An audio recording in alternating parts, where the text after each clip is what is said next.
Nah, kita ini sebenarnya terlalu dini merasa sudah 1 abad. Karena apa?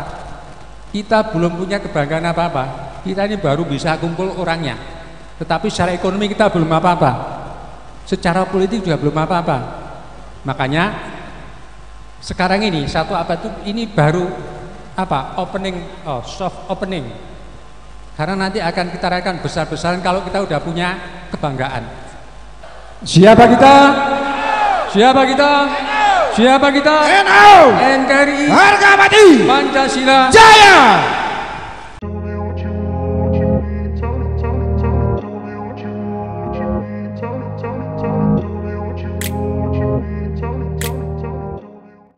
Meningkat acara yang ke-7, yaitu pembekalan kader penggerak NU Sumatera bagian Selatan, yaitu yang pertama akan disampaikan oleh beliau Kiai Haji Munim DZ. Kepada beliau kami haturkan.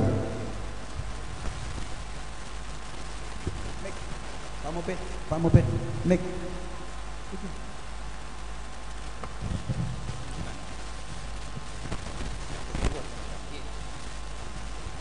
Allahumma sholli ala Muhammad. Assalamualaikum warahmatullahi wabarakatuh. Siapa kita? Siapa kita? Siapa kita? NKRI, harga mati, Pancasila jaya.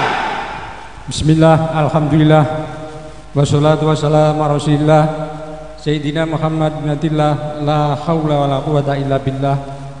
Rabbi arinal haqqa haqqan wattiba'ah wa arinal batila batilan wattinaba. Amma ba'du.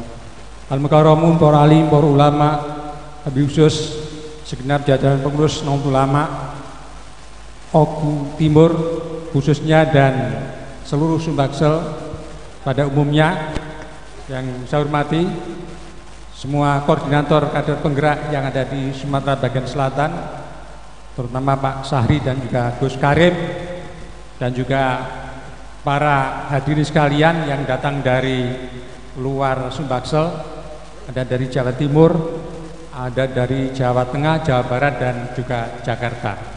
Alhamdulillah pada malam hari ini kita bersilaturahim dalam rangka silaturahmi kader daerah dan istighosah dan peringatan 1 abad Nahdlatul Ulama dalam keadaan sehat walafiat, dalam keadaan segar bugar, karena kita malam ini bersyukur ada hujan yang mengguyur sejak tadi sore.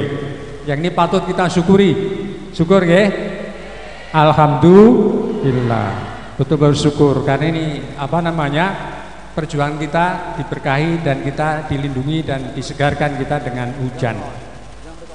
Bayangkan dulu zaman Nabi itu perjuangan malah musim panas.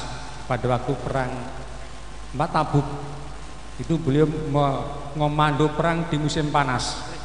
Panasnya waktu itu 47 derajat Celcius, hampir 50, sebagian 50, harus berangkat perang. Infiru khifafan wa thiqalan wa jahidu bi amalikum wa anfusikum fi sabilillah. Jadi dalam situasi yang panas itu, panas terik, kalau orang melewat jalan kaki di pasir itu pasti terbakar kakinya. Tetapi karena mendapat perintah dari Rasulullah dan mereka ikhlas menjalankan, alhamdulillah dalam situasi yang sangat panas tidak apa-apa. Jalannya nggak pendek, perjalanan itu 1.800 km. Jadi itu Surabaya dan Pasar itu lebih. Apalagi kami kalau dari Jakarta ke sini itu cuma 700 kilo tadi itu. Belum apa-apa, apalagi jenengan ya rumahnya dekat Sumbaksel ini, itu nggak ada apa-apanya. Sudah nggak panas dikasih hujan lagi. Nah, kita bersyukur. Alhamdulillah semua datang menghadiri acara ini. Moga-moga dapat ridho dari Allah Subhanahu wa taala. Baik yang datang karena Allah dan tidak karena Allah. Datang yang demi Allah, tidak demi Allah. Karena ini saya lihat banyak tidak demi Allah, tapi demi konten gitu. Nah tadi yang moto-moto itu datang tidak karena Allah itu, tadi karena konten itu. Nah itu teman-teman Pak Teguh ini barisannya datang ke sini demi konten, tapi nggak apa-apa, walaupun demi konten pahalanya tidak kalah dengan demi Allah gitu. Karena apa? Demi konten itu nanti untuk disiarkan, jadi datang ke sini tidak untuk diri sendiri, disiarkan. Dan pahala syiar itu kan yang lebih besar lagi itu. Jadi pahalanya dua, pahala karena Allah dan pahala karena konten. Nah itu dakwah. Jadi jangan diremehkan yang konten-konten itu. Tukang konten itu ada gunanya gitu. Juga alhamdulillah kita kaderisasi sudah berjalan dengan luar biasa masif. Kami mohon maaf segenap tim struktur, ada Pak Kiai Tenan, Pak Hernowo, Prof Fatik tidak bisa rutin datang ke sini. Entah sudah berapa lama nggak ke sini. Kenapa? PKP ini sudah berjalan 12 tahun. Jadi 10 tahun itu kita melakukan PKP di kalangan grassroots, kalangan bawah. Kalangan kata istilah Pak Kiai Tenan itu kalangan apa itu? 8 asnaf, fuqara wal masakin gitu. Kalaupun ada kaya tapi gorimin, kaya tapi utangnya banyak. Itu udah kita PKP selama 10 tahun udah rata. Nah, padahal tugas kita, tugas dari Mbah Hasyim bukan hanya itu. Jadi Mbah Hasyim berseru Kiai Hasyim Asy'ari 1 abad yang lalu, kata beliau, fahalimu kulukum baman tabikum jami'ah. Berbondong-bondong kalian para ulama dan para pengikutmu minal fuqara wal agniya. Jadi fuqara harus digiring juga, tapi tidak cukup hanya fuqara, tapi minal agniya. Nah selama yang kita gerakkan baru fuqaranya yang jenengan semua ini. Nah setelah itu para agniyanya. Ternyata ini juga banyak agniyanya juga gitu loh. Tidak ada fuqara agniya, tapi minal du'afa wal aqwiya. Jadi kelompok yang lemah dan kelompok yang kuat harus kita gerakkan semua. Selama 10 tahun yang lalu itu lebih banyak fuqara dan du'afa yang kita gerakkan. Maka sekarang ini para agniya dan para aqwiya, orang yang kuat secara ekonomi dan politik, itu kita gerakkan semua. Selama ini yang tingkat atas juga kita garap, makanya digarap orang lain. Ya ini kita mohon dimaklumi kalau kami jarang-jarang bisa datang ke PKP di sini. Karena apa? Karena memang tugas Mbah Hasyim tidak hanya fuqara wal du'afa, tetapi agniya wal aqwiya. Itu harus digerakkan juga. Kenapa? Mereka kita butuhkan dalam memajukan peradaban NU ini, peradaban Indonesia. Makanya tadi Gus Karim menyebutkan ada Prof Atik, dari profesor bidang aeronautika, ahli bikin pesawat terbang. Yang tadi adiknya juga sama, beliau itu kerja di PTDI, apa namanya, pusat perusahaan pesawat terbang. Jadi bisa bikin pesawat terbang. Nah, rencana kami kemarin kesini mau naik pesawat yang kita beli kemarin itu sudah jadi, mau kita naiki ke sini, tetapi karena izinnya belum turun ya kita nggak jadi ya, yang lewat jalan darat. Nah, doakan nanti semua segera berhasil, kita punya 11 pesawat, mungkin lebih dari itu. Nah ini kita harus punya orang aqwiya, orang kuat secara intelektual, secara akademis, juga agniya, orang kaya. Kita butuh dalam perjuangan itu. Karena ketika Nabi menyebutkan perjuangan itu, baca itu bi amwalikum. Jadi jihad itu pertama dengan duitnya dulu, dengan hartanya dulu, baru kemudian dengan tenaga dan jiwanya. Jadi harta dikedepankan dulu, mau berjuang itu biar ada modalnya. Karena mau perang itu modalnya besar, harus punya senjata, punya kendaraan, punya baju. Nah, bajunya bukan baju biasa, baju besi gitu loh. Nah, itu kan harganya sangat mahal. Makanya jahidu bi amwalikum dulu, baru wa anfusikum fisabilillah. Nah ini semua kekuatan di NU harus kita gerakkan. Nah ini juga ada Pak Kiai Hernowo, semua tahu beliau ini adalah instruktur nasional PKP NU. Dia ini direktur utama Krakatau Steel. Ya ini minal agniya ya beliau ini, karena punya memegang aset negara yang kekayaannya nggak terhitung banyaknya. Nah ini itu menjadi kekuatan depan kita. Nah kalau kesebelasan, jangan semuanya bagian bertahan, pemain belakang, penjaga gawang, menjaga apa? Yaitu menjaga Ahlussunnah wal Jamaah, menjaga yang namanya itu hifdzuddin, kemudian hifdzul aqd, menjaga pendidikan, kemudian menjaga keluarga, hifdzun nasl. Kekuatan belakang sangat penting. Kenapa kita garap duluan? Kalau enggak kita bobol. Hifdzuddin, hifdzul aql, hifdzun nasl, hifdzul mal, termasuk menjaga kekayaan alam kita. Makanya kita menanam, menambang dan sebagainya. Itu hifdzul mal. Itu kekuatan belakang jadi sangat penting. Makanya kita garap duluan biar NU mandiri. Tapi belakang aja gak cukup. Ada kelas depan yang nanti main di depan. Kesebelasan harus ada strikernya aja. Nggak boleh hanya jadi back semua. Jadi kiper semua nggak boleh. Nah selama ini kita hanya punya back, punya kiper, tidak punya pemain tengah dan tidak punya penyerang. Makanya NU kalahan. Nah, itu sedang kita lakukan, yaitu mengkader, merekrut orang-orang bisa main di depan. Ada Profesor Atik, ada apa, Pak Win, ada Pak Herno, dan banyak sekali yang sudah kita persiapkan. Itu kaderisasi seperti itu, tidak hanya kaderisasi bawah, tengah, kemudian dia tingkat depan. Nah tingkat tengahnya itu Gus Karim ini, Pak Sahri itu pemain tengah, gelandang, pemain gelandangan dia itu, main gelandangan. Makanya kadang-kadang ke bawah, kadang-kadang kita tarik ke atas. Jadi sering Gus Karim lagi PKP di mana itu, Oku, kita panggil Gus Sahri juga ke Jakarta sekarang, langsung berangkat ke sana. Habis itu kita balik lagi PKP kemana? Itu karena dia main gelandang. Jadi kadang jadi apa, penjaga, kemudian jadi penyerang, itu bolak-balik. Nah itu paling gelandang. Itu udah orang kuat seperti Gus Karim. Kalau saya nggak kuat gitu, karena harus bisa maju mundur itu. Nah Pak Sahri juga begitu. Ini penting orang tengah ini, tidak semua bisa menjadi pemain gelandang ini. Apalagi beliau ini gelandang serang ya, bukan gelandang bertahan. Nah makanya Gus Karim itu nyerang terus gitu. Pokoknya Gus Karim itu tiap ada acara Allahu Akbar. Apa? Bukan Allahu Akbar. Apa Gus bahasa biasanya? Gebrak gitu ya. Jadi apa? Modelnya begitu. Memang cocok untuk daerah Sumatera begitu Gus Karim itu. Makanya beliau kita tugasi untuk nangani daerah sini. Nah, apanya ini penting. Orang suka beliau dan itu kita punya jumlahnya banyak sekali. Ini yang saya bawa ke sini ini, saya ajak ke sini dari Bekasi, dari Jawa Timur, kemudian dari Jawa Barat, semuanya pemain tengah kita ajak untuk saling belajar bahwa menggerakkan NU di Sumatera tidak gampang. Satu kabupaten aja, satu PC itu ke MPC satu di yang lain butuh waktu berjam-jam, bisa 12 jam, ada 15 jam. Nah kalau di Tangerang Selatan ini ada Pak Masud, itu kalau Turba itu cukup jalan kaki satu kabupaten udah selesai itu, karena cuma 3-4 kecamatan itu jalan kaki aja biasanya itu. Apalagi di Depok ya, itu juga kecil sekali.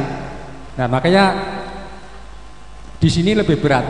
Satu kecamatan satu MPC lain kan jauh sekali. Biar saling belajar. Tapi juga jangan diremehkan ya.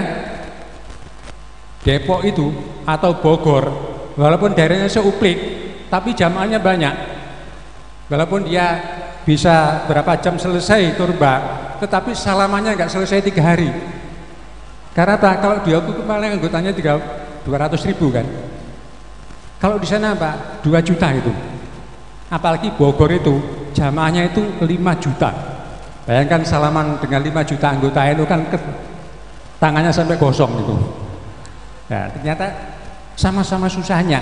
Jangan meremehkan NU di Jakarta yang wilayahnya kecil tapi gampang dikoordinasi, tapi jumlah penduduknya banyak. Sini luas tapi penduduknya sedikit gitu. Nah, itu sama-sama berat. Jadi istilah orang Jawa itu sawang sinawang. Kayaknya kalau Jakarta lebih enak, daerah sempit. Kalau di sini kelihatan berat ya, daerahnya luas gitu, tapi dianggap penduduk sedikit tapi enak, tapi jalannya jauh-jauh. Nah, ini kita nih saling belajar, makanya semua kita ajak datang ke sini untuk saling belajar. Jadi kami sini tidak untuk belajar, tidak hanya untuk memberikan ceramah, tapi ingin saling belajar. Ini penting dalam kaderisasi sehingga ini nanti bisa kita kembangkan di daerah-daerah yang lain. Alhamdulillah PKPNU sudah teruji. Semua orang tahunya PKPNU yang menggerakkan NU ini. Alhamdulillah sekarang ini PKPNU tidak hanya berhenti di NU. Kita ini selalu teriak NKRI harga mati. Nah sekarang kita ditagih oleh kelompok luar yang NKRI harga mati bukan hanya NU, kami di luar NU juga NKRI harga mati. Makanya kelompok di luar NU baik muslim maupun non muslim itu ingin di PKPNU karena mereka ingin juga mencintai NKRI seperti NU. Mereka juga ingin berpancasila seperti kita. Makanya kita terpaksa sekarang ini yang kita PKP bukan hanya orang NU, orang di luar NU juga ganti kita PKPNU. Nah, ini menunjukkan bahwa PKP ini dibutuhkan tidak hanya oleh NU tapi oleh negara ini. Bahkan kemarin ada pertemuan para tokoh-tokoh di Jakarta menghadapi situasi negeri yang tidak menentu ini, semuanya berkesimpulan bahwa ini yang bisa menyelesaikan hanya PKPNU. dan langsung kita ini yang ditunjuk. Kan ini jadi berat kita ini. Nah, karena itu terus kita jalankan dan kita sangat mengapresiasi Pak Kiai Sahri dan Gus Karim dan semuanya para ulama di sini untuk menyelenggarakan silaturahmi ini. Ini penting untuk kita membangkitkan semangat kita, menjaga spirit perjuangan kita, karena kita belum selesai. Nah, kita ini sebenarnya terlalu dini merasa sudah 1 abad. Karena apa? Kita belum punya kebanggaan apa-apa. Kita ini baru bisa kumpul orangnya, tetapi secara ekonomi kita belum apa-apa, secara politik juga belum apa-apa. Makanya sekarang ini 1 abad itu ini baru soft opening. Karena nanti akan kita rayakan besar-besaran kalau kita udah punya kebanggaan. Sudah punya kantor di sini. Kantor baru ya Pak Sahri. Pokoknya kita nanti akan meluncurkan 1 abad kedua itu tahun 2026. Sekarang ini baru pemanasannya. Karena apa? Malu kalau kita sekarang, kita belum punya apa-apa. Ekonominya belum jalan. Kita juga belum punya pimpinan politik yang bagus. Kita juga belum punya lembaga pendidikan yang bagus. Belum. Nanti masih ada waktu 3 tahun lagi, 2026 itu akan jadi puncak kita. Biar kita nggak malu pada muassis, pada Mbak Hasim, Mbak Wahab, kita merayakan 1 abad ternyata nggak ada apa-apanya. Kalau sekarang ini kita paksakan, kita nggak punya yang kita banggakan. Tidak ada yang kita persembahkan pada Mbak Hasim Asy'ari. Tidak ada yang kita persembahkan pada bangsa ini. Belum. Ini baru soft openingnya. Nanti grand openingnya tahun 2026. Nah, itu kita akan merayakan besar-besaran dan kita akan bangun bangunan yang megah, kita tulis buku yang bersejarah, kita bangun ekonomi yang megah, kita mandiri. Itu baru tahun 2026 yang akan datang. Kita masih punya waktu, karena itu harus kerja keras. Semua kader harus kerja keras. Kita oleh Allah hanya dikasih waktu 3 tahun untuk persiapan itu. Kalau nggak kerja keras kita nggak nutut, kita kehilangan waktu lagi gitu. Nah, ini kita anggap permulaannya saja dari sini. Semangat kita satukan, kemudian juga gerakan kita satukan, sehingga kita bisa mencapai 1 abad nanti. Kita masuk abad kedua, itu abad yang sangat berat. Makanya kader harus tetap dikonsolidasi, tidak boleh dibiarkan. Nah, pertemuan seperti ini penting, baik yang masif maupun yang berkelompok. Itu harus terus dijalankan, karena tadi itu kita menghadapi tantangan abad 2022, abad kedua itu tantangannya sangat berat, baik secara ekonomi, budaya, apalagi secara politik. Itu akan berat sekali. Karena itu sudah benar kita selalu konsolidasi, selalu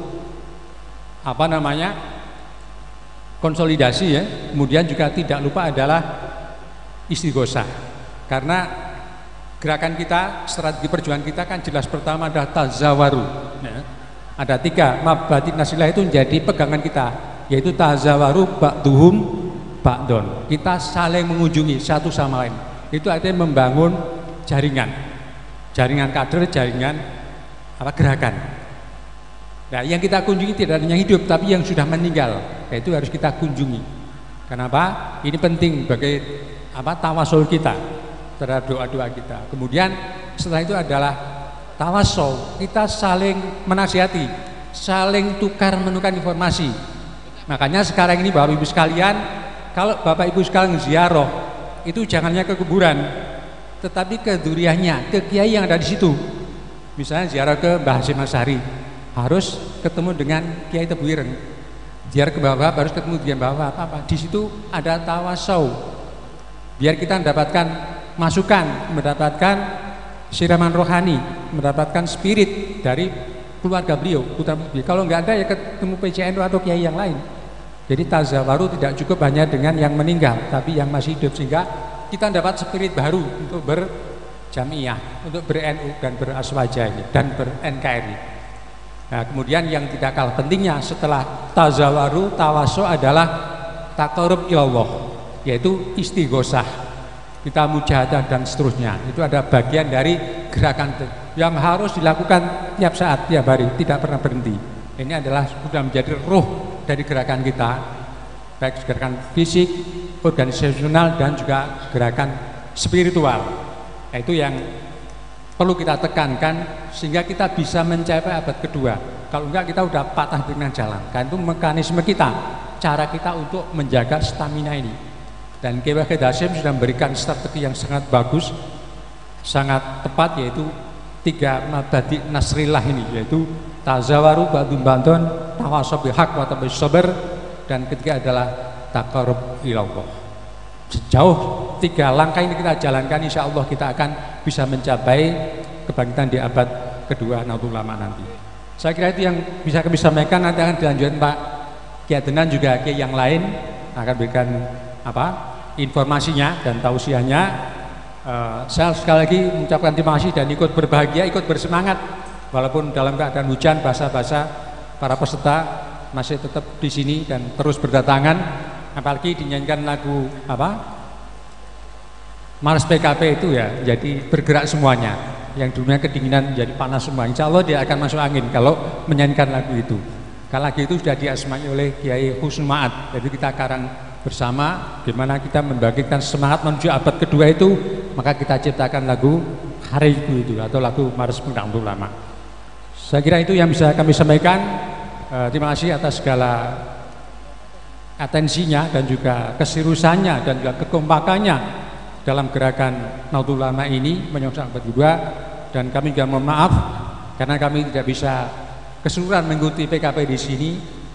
Tapi alhamdulillah hari ini bisa datang ke sini, moga-moga bisa memberikan sesuatu ke sini. Intinya siratal mustaqim, wallahu muwaffiq ila aqwamit thoriq. Wassalamualaikum warahmatullahi wabarakatuh. Waalaikumsalam.